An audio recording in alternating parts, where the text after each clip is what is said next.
Welcome to the Sultans of Sales podcast. I'm your host, Jamil. Today on the show, we have a good friend of mine, Beau Morrow.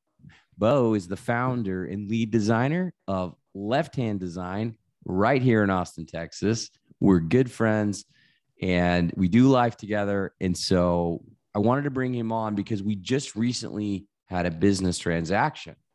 I hired Left Hand Design and Beau to create a brand for the Sultans of Sales. Right?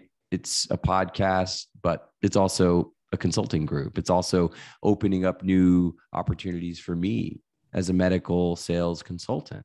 And so I asked Beau it started out with a logo and it's grown into so much more. So Beau, thank you so much for carving out some time for us today.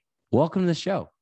Sure. Thanks for having me, man. I appreciate it. I hope you don't mind that it is Friday and we're, doing a little happy hour here on this call. So it's 5:30 somewhere. It's always happy hour with you, brother. No, right, I thought it was a great suggestion. And, I used to run team happy hours for my old team because you got to use these different digital, video chats, to the most, like you got to utilize them to your advantage, which when you can't gather and when it's difficult to travel, right, you still need to gather as a team and these types of things are important. So I thought it was fantastic. Let's have a couple of drinks. Let's have a conversation. Let's do it. Let's do it, man.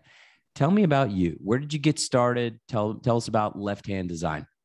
Sure. So grew up here in Austin, went to college for graphic design, being a graphic designer. After school, went on, did the normal, worked for a couple ad agencies, all in the art departments and stuff, but I was always doing freelance on the side. Eventually the freelance stuff started picking up. And I think in 08 or 09, I went full-time with Left Hand Design and I haven't looked back since. So it's been a blessing. It's been awesome. It's awesome. It's awesome to see that, right? Because, a lot of people dream of that, but very few do it. So congratulations. Appreciate it. And I've seen some of your work and I think this is interesting, right? Because we wanted to come on and talk about our recent, business transaction and relationship, right? But I've seen some of your work and the logos are fantastic. I was at a winery in Spicewood and I saw the wine and then I remembered that from your portfolio and I was like, oh yeah, Beau designed that. And yeah, I think about it. There's a lot of local brands that you've had a lot of influence on, right? And branding is everything when you think about it. So it's not just the logo. So that's what I wanted to talk about is our experience, right? Our exchange initially. I am bootstrapping up a podcast and I needed a logo to launch to Spotify and Apple and all those things. And so, my wife and I, she's actually a graphic designer. We talked about just doing kind of a logo and then I went out, there were some websites out there that you could crowdsource and offer and just your colors and kind of your style. And then they spit out a logo and it's, I don't know, really affordable. And I sent it to you to get your thoughts. Do you remember this? I do. Okay. What did you say to me? I think I said, I don't know if you want to know my opinion on that logo. Yeah, that's exactly what you said. Yeah. Exactly what you said. And then you said something that I'll never forget. If you don't mind, I'll paraphrase. Yeah. Let me know. Jay, it seems like this is something that you're very passionate about. It seems like that you're obviously putting your name behind this as the host. Yep. And it also seems like something that it could develop into something more, right? Which it has. Right. Yep. I didn't know at the time, right? But it has. And then you said, do you remember what you said next? No. You said, why would you spend $80 on something that could be that you're putting your name behind? Sure. Yep. I never thought about it in those terms. And so what you guys, and Left Hand Design provided, it's not just a logo, it's a brand. You were intentional about everything in that logo, that from the font to the colors. And So just like, it was such an amazing process for me that, I mean, yes, we're friends, but Beau, like, seriously, it was an incredible experience working with you. So just, man, kudos to you. It's awesome. Yeah. Likewise, man. And I appreciate the kind words. Every client that comes to me is completely different, right? Mm-hmm. They have different needs, and they have different audiences they're trying to reach. And, so one of the first step of the process is this creative brief, right? That you filled out for me. It's like 20 to 30 questions. And it's like really me digging in deep, getting to know, like, what is this all about? Who's your target audience? Who's your competition? What is the message you're trying to portray? What is the service you provide, et cetera, et cetera. And, once I have that, all the follow-up questions and conversations that you and I had, like, I really dig into to know what your vision is, so I can try to align that and then create a visual identity for that brand, right? So it's not just a logo at the end of the day. And then we go through, and you've got, probably 4 or 5 different versions of your logo and more. And then we build out the style guide, and you've got all the, the fonts and the colors and everything defined and all that. So it was such a great process. Like, to be honest, I've never done this before. I mean, worked at a startup during college, and I remember kind of being a fly on the wall, grabbing donuts and just, oh, Jay, what do you think about this logo? But like, really, when my name and my reputation, 19 years in relationship sales, right, and particularly med tech, and starting out this new venture, which, right, is enabling me to connect with others and to share their stories, which are truly important to me. It is very, it's paramount to get this right the first time. And I think that was the other thing you said. It's like, look, man, like, you can go cheap with the logo and maybe kind of like tiptoe in, but in your experience, like, if you really want this and you want this to work, like invest the resources and the capital up front, and it's just going to pay dividends in terms of like what you can create.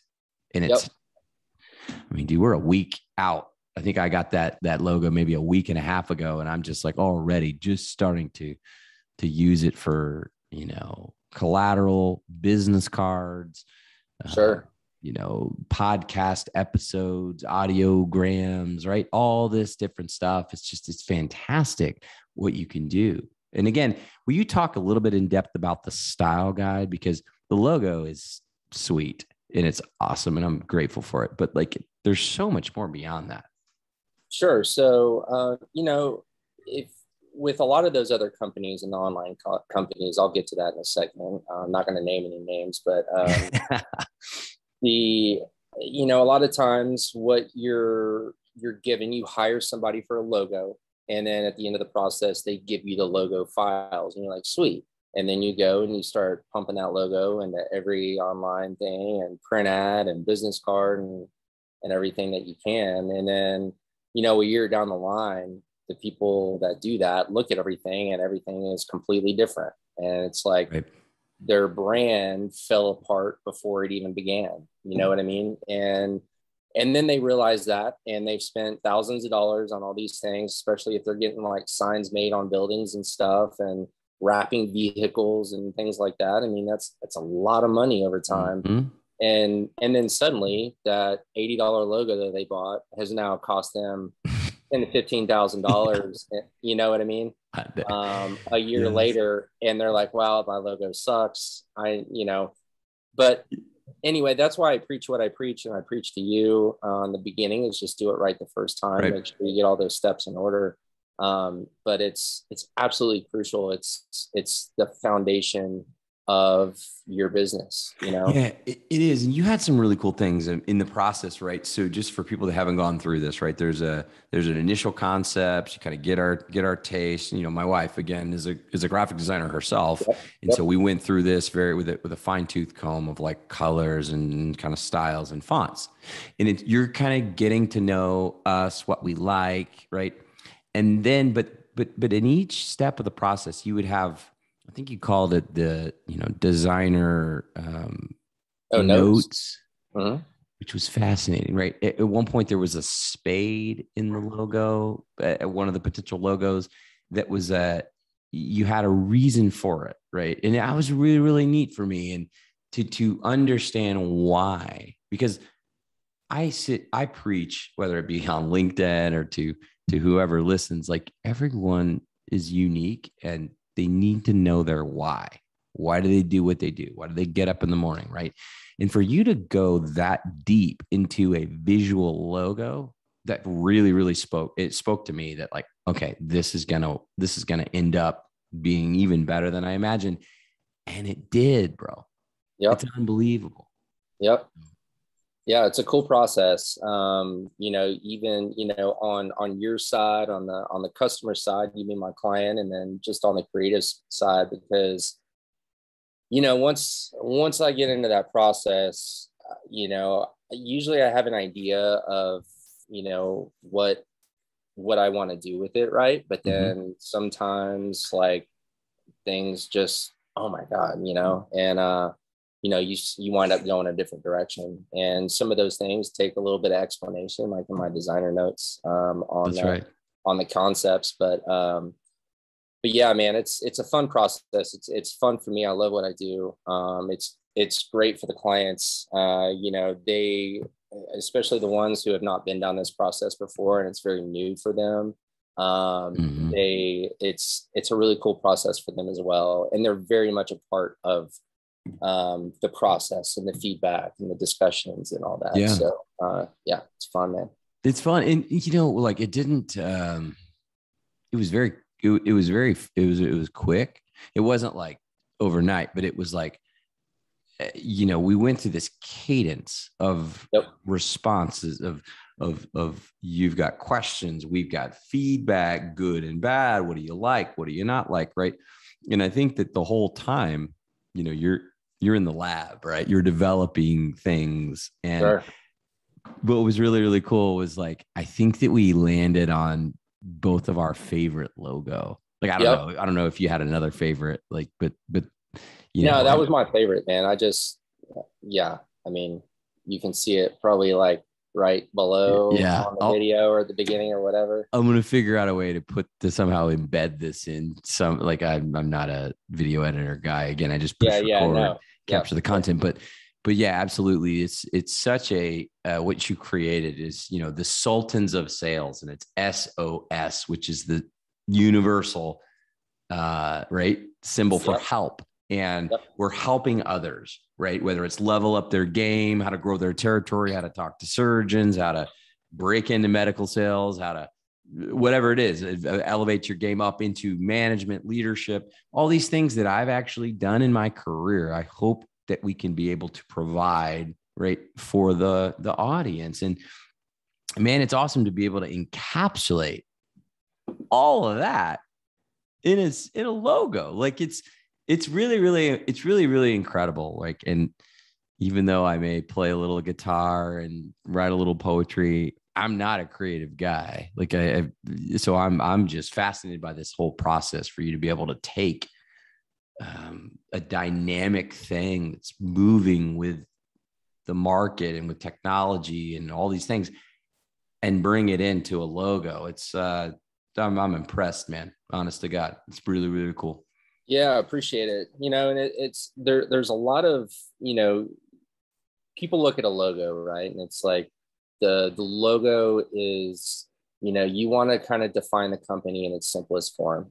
Is kind of the end goal, and but you also need it to be functional Yeah. across all mediums, and there is an underlying level of experience that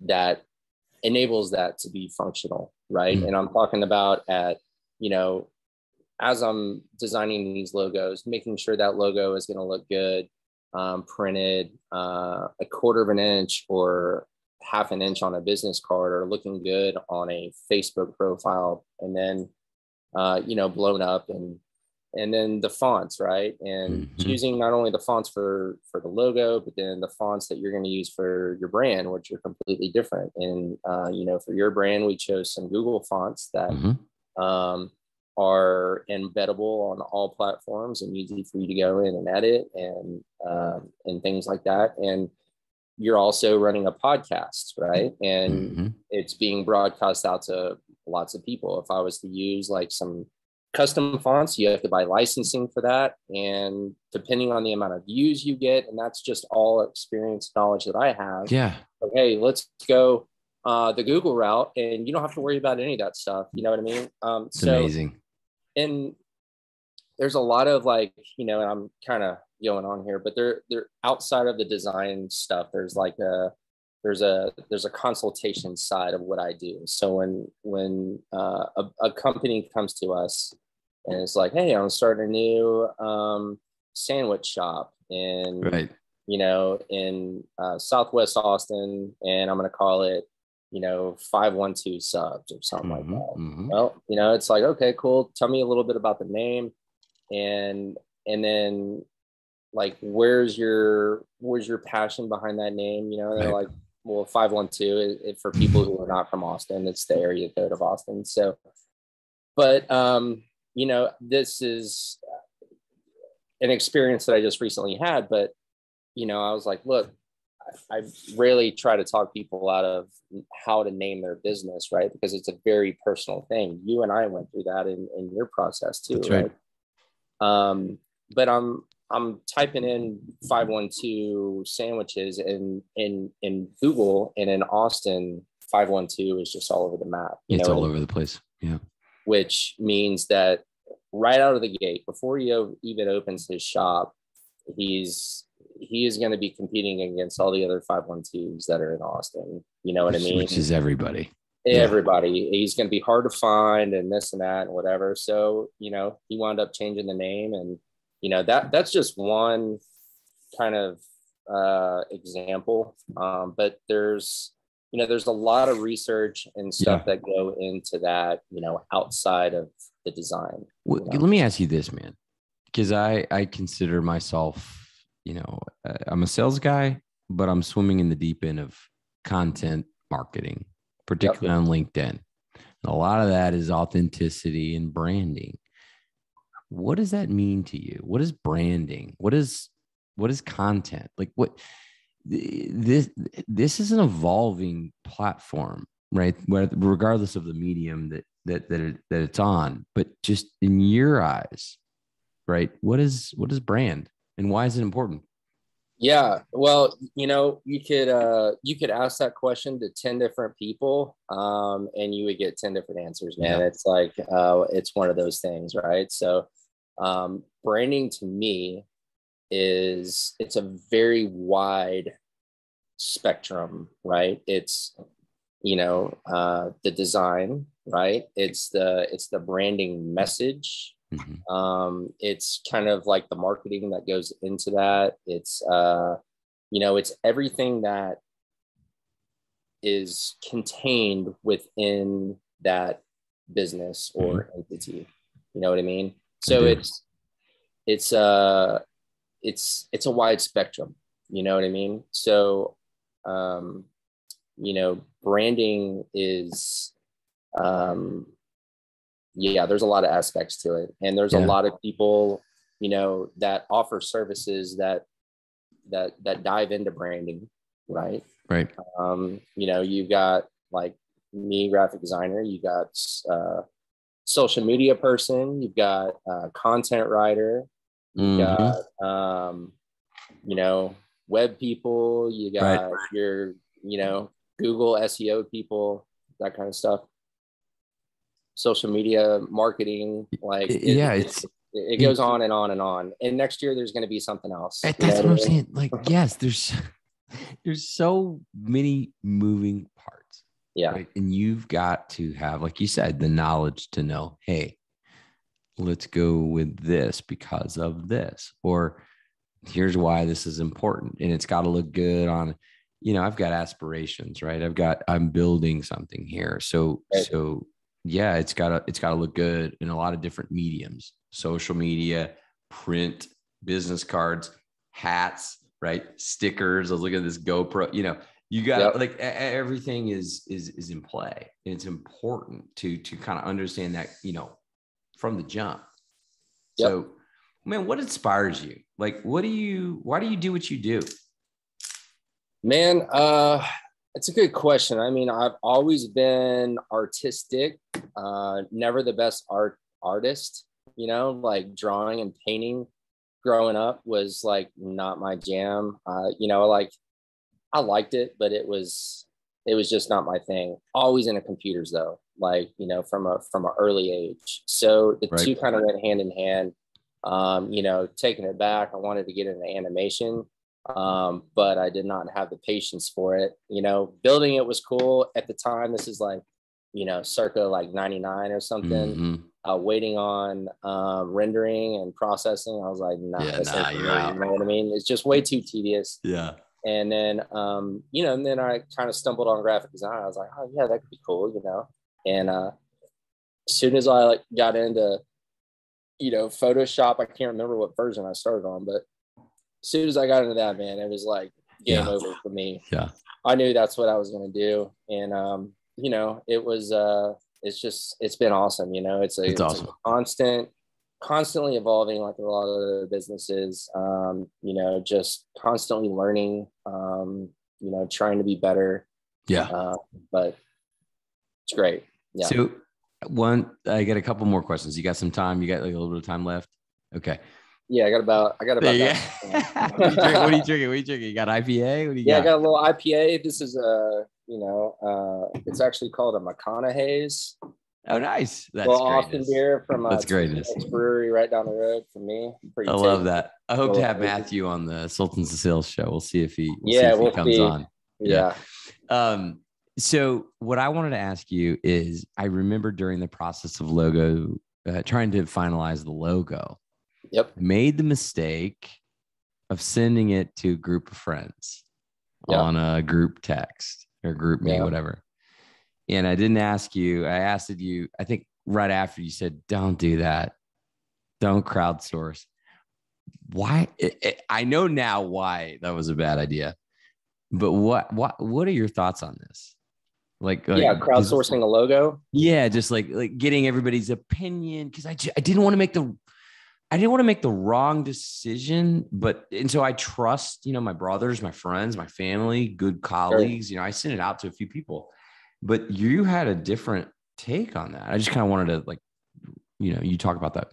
Yeah, I think crowdsourcing in a tight circle, which I guess you wouldn't call crowdsourcing, but sending to people who you trust, totally fine, obviously. When you start sending it to people who maybe just like, friends, you're sending it to Johnny who works at GNC, and you're sending it to Tommy who, is whatever, like has just nothing to do with like what I'm trying to do and not knowing the background behind it.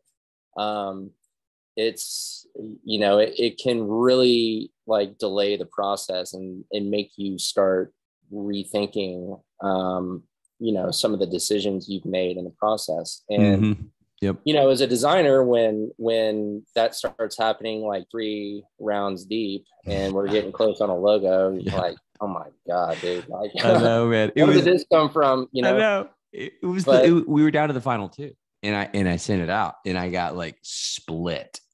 And like I had a favorite, and some really my mentor, a couple other people really liked that. Like my college roommate, people that I really, really was like on board with exactly the same one that I chose. But like there were a lot of other people that liked the other one, and then there was the inevitable trash talk from your friends. It's like they're trying to like some guy said, it's like, oh, this looks like a barbershop and you're a bald guy. I was like, what are you talking? I mean, he's actually a creative guy. So I was like, you know what? I should have listened to you, Beau. Logo is just like, it's your opinion, man. It's like what you're going to connect with one, but the thing is, like, you're the one that's going to look at this logo every day until it's done. You know what I mean? Yeah. So their opinion doesn't even matter. I know. And I've had a couple clients, like I can count like 2 or 3 over all the years I've been doing this, that like did an actual crowdsource over like people they didn't know. And wow, like social media, like yeah, I don't know if it's social media, but they have like these crowdsourcing sites. They'll post it. What do you guys think of this logo? And then they pay for this like feedback from just like random people. I was like, such a waste of time and a waste of my time, because it extended the process. You know what I mean? Yeah. Anyway, so it didn't end up delaying us. I think I just learned a good lesson. Sure. And maybe this is a lesson that can be applied across different, like, don't worry about what people may think, what the mob may say, what even friends and family may think. If you have a gut feeling and an instinct and you know something and you want to follow that, and it's a dream, go do it and just double down on it, man. Because you know what, I regret and the cost of inaction are much, much greater than mistakes along the way. 100%. You know? Yep. I've learned 100%. It. I mean, well, what do you, okay, final question. Hey, I will say this. Yeah, your buddies who chose the other logo, they'll be wearing your new hats here in a couple of weeks. Yeah, bro. So we'll get some hats made. That's the way it works, man. I can't wait. I can't wait. And look, I think it was entertaining for me. Like, they're my bros, right? So it's like, you kind of just giggle, and when I sent it out, I was getting all this stuff back and forth, and you kind of just laugh. But honestly, man, like where do you see this? There's a lot of side hustles. There's a lot of people trying to figure out like what it is that they're going to do. The dynamic of work, the workplace has shifted like overnight into work from home, into people trying to homeschool their kids because schools are just changing. I mean, and there's just this renewed sense of something's happening where the entrepreneurial spirit is growing, and it is more and more, just front and center. So long-winded way, I'm not used to the drink. Yeah. So, but like, where do you see this whole kind of entrepreneurial place and branding and kind of like people starting things? Like, what are your thoughts on it? You've seen it, from the last market crash, right? 08, 09 to today. Do you have any thoughts on that? Yeah, for sure. I definitely get some really interesting business ideas come my way, right? And we gauge seriousness on that, and some of it is due to especially in the last year and a half, right? Like COVID stuff, and so I'm all for people, because I'm one of them, constantly trying new ideas, right? Mm-hmm. And I can really only speak for the people who I have had experiences talking with, right, about some of the ideas and stuff they have. But if they come to me and they're like, hey, I have an idea for a new fantasy football app, right? Right. I kind of walk them through that process, I'm like, well, what's your idea? And I hear them out, and you know, they'll tell me, well, I want to do it different from this. And it's like, yeah, but do you really understand like what the competition is? Do you understand the amount of capital that you have to raise like to do this? And these are very like, these are conversations that we have. I'm not going to say weekly, but probably bi-weekly, right? Sure. And it's, you know, being realistic. People don't always think it through, but if it's something like you believe, like, you know, in your heart, and this is something I could be passionate about, and you want to, you know, step into that arena and make it happen, then, you know, I'm all for you. But if it is an arena that I don't, you know, you're coming to me, I'm going to be real with you every single time. That's right. In the very beginning, and tell you, you know what, I don't think this is a good idea. And here's the reasons why, then, you know, whatever. So anyway, that's a long-winded answer, but I think it's, you know, just be tactful, and, you know, get some, you know, and I'm always happy to talk to people because I like hearing new ideas. And I've broken some hearts along the way, you know, like people who thought they were, you know, onto their next big gold mine. Right. You know, I shot their dreams down. Yeah. But you're being real, you're giving good advice, you're giving like candid feedback. And I think that ultimately that's what people really need to hear. You know, and that's where it's interesting, right? Because look, not like you got to have the ability and the confidence to call somebody's baby ugly, because it might be ugly, and they're gonna, at the end of the day, they're gonna be better off that you told them. There's a Seinfeld episode about that. Yes, there is. Is he breathtaking or something? Yeah, breathtaking. Yep. Man, this has been so fun for me to just kind of walk through the process. Like, I'm so grateful as a client, right, to have what I have, you know, today, which is just solidifies and professionalizes what I'm trying to do, right, which is awesome. And, you know, I'm grateful for knowing you. I'm hopeful that maybe some others can connect with you through this. If people want to find out more about you and Left Hand Design, where would you send them? Yeah, just probably to the website. Website's lefthd.com. And, you know, I'm not super active on the socials. It's something I'm working on. That's another one of the, you know, a branding aspect, right? That's one of the ones that, you know, we're a 2-man shop. It's me and my brother Paul.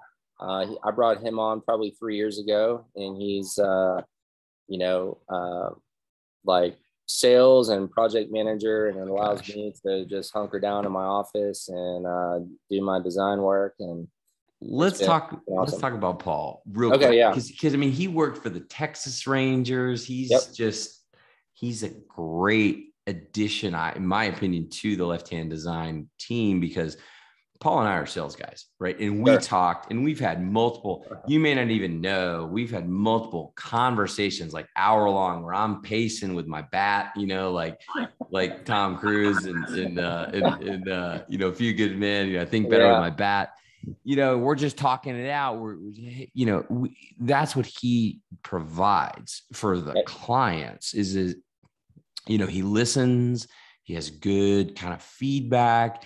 But at the end of the day, you're the creative. You're the person that creates the end logo and brand and concept and all those things. And so Paul is very, very respectful of, you know, the yin and the yang, right? And I think you guys work so well together. Exactly what we are, man. It's our skill sets complement each other perfectly. You know what I mean? Like, sure. Yeah. Yeah, he's good with numbers. I'm good with shapes and colors. Isn't that great, man? That's so great.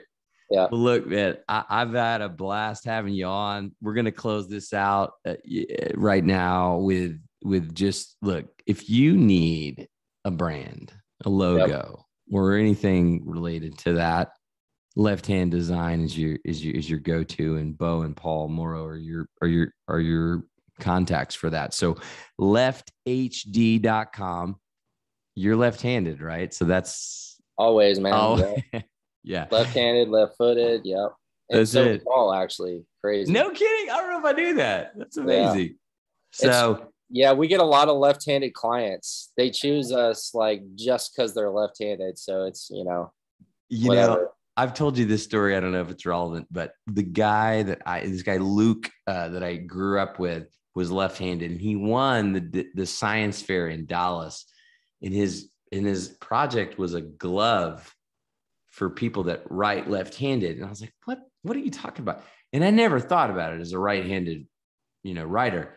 When you're left-handed and you write, everything gets smudged right here. All on the dude. He literally had like a plastic glove, and it was the left-hand glove, and he won the Dallas Science Fair. And I was just like, it's amazing because, like, what's the percentage of people that are left-handed? It's low, right? It's less than 10%. And I know that because we'll end this soon, but there's I got fitted for some golf clubs by a small company in North Austin, and they only made wedges. They didn't make, like sets, right? I was like, why don't you guys do that? And they're like, well, it's like 10%. The population of left-handed people is like 10%. And then the population of left-handed golfers is like 5%. Wow. But the left-handed, the population of left-handed golfers in